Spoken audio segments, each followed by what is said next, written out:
Hey guys, welcome back to another episode of Sin Plays Monkey Minds. And today I'm working on a bit of the stuff that I'm going to be doing for this adventure map slash role playing thing that I'm going to be doing. I talked about it, I think episode 34, which was Sin's specialty shop, where I set up the shop at the spawn. I actually got to go check that. I haven't checked that in a few days.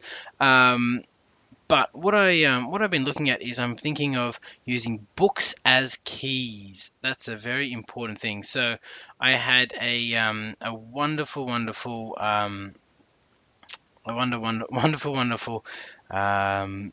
assistant. There we go. Nosnitz or Artisan, one of the other guys on the server, and he prepared a book for me. We can have a quick look at it. It's AS. And the signature, thank you, is AS by Artisan.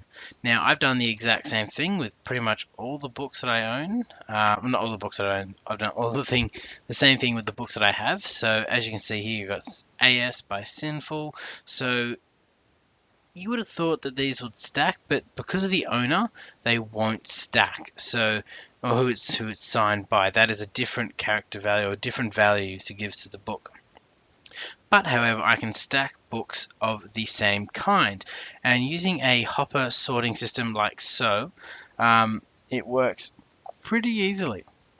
What I might do is I might show you, how to make this. I'll just break it down completely, and I'll show you how to build this this sort of system if you haven't done it before. Hopefully, I can break this. And it doesn't take forever.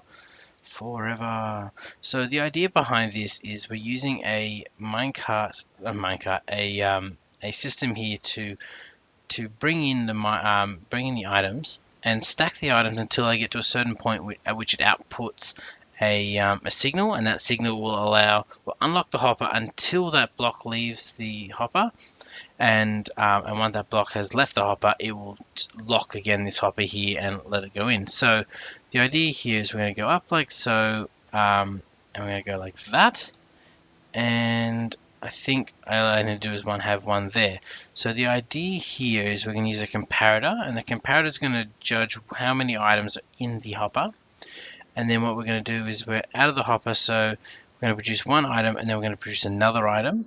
And then we can go back over here, put a redstone repeater. So when this power comes down, it goes through here, the first block, second block, and that powers this block. This block in turn powers the repeater, and the repeater here powers a torch.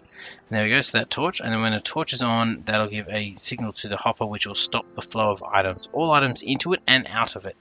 Very important. So, barrel. Whoops. Hey. So what we're going to have here is we're going to have our output chest here. Whoops, I was trying to do something silly, but it didn't work for me. And we're also going to put a chest. So essentially every item that comes into this one will go into this chest here. And what we're going to do is we're actually going to put the hopper on the edge of this comparator, not down here, but on the edge. So it's going to try to go into there. And that's what we want. So that way it's going to test if it can go in there. If it can't go in there, it's going to go down. Because if you just put it to go straight down, it won't have time to stop the item and then check if it's too many. You'll just go straight through and you'll miss that pulse or that essentially that it may be too fast. I don't know. The whole idea is that it does work like this. So what we have here now is we have all of our items here. And as you can see, the hopper is on, so that's very important for this. Now, you can either put them in singly or you can put them in a chest. The chest is easier for me. I'm just going to run to the other side. I'm just used to being on this side of it. So what happens in here is you've got all those items there. And now if you just put all the items in one by one, it's just going to go straight down. And actually, I wonder, there you go. Actually, it did work like I thought. So if I put all the items in the top here, it'll work and it'll keep going. The only problem with doing it like this is you have all these spaces free here, and that's not sorry guys, I just got a cough in my throat. And that's not what you want. You want to have it so it's all spaced out. Here we go. You can see we were actually missing one because one does get stuck there, but that's all right. Especially if we're just using it as a key or something like that, you don't need to really worry about it. If you're worrying about payment, yeah, you can go and take that out. That won't affect anything because the comparator is on the one above. So what we're going to do here is I actually built 20, was it 25 books? And I did that because I thought they would stack to 64, and the difference between 64 stacks and 16 stacks is that 64 stacks take 22 items to get a so that's the edge of the one output from the comparator, and the 23rd item gives you a 2-length redstone signal. Whereas with the 5 items, like we have here with the books, 5 is 1, and then 6 is 2. So that's the whole reason we're doing here. So now what happens if I put a different item in here, like let's say steak. Stake's not going to move because it won't stack with any of these items, so it needs to stack with one of the items in the hopper here for it to go through, and that's a very important part of this. So now, if I go, I'll put the 4 books. So I have 4 books here, and we should see 3 make it into this chest here. So that's gone, excellent. So we've got 1 here, and then we've got 3 here. Brilliant. So that worked out great.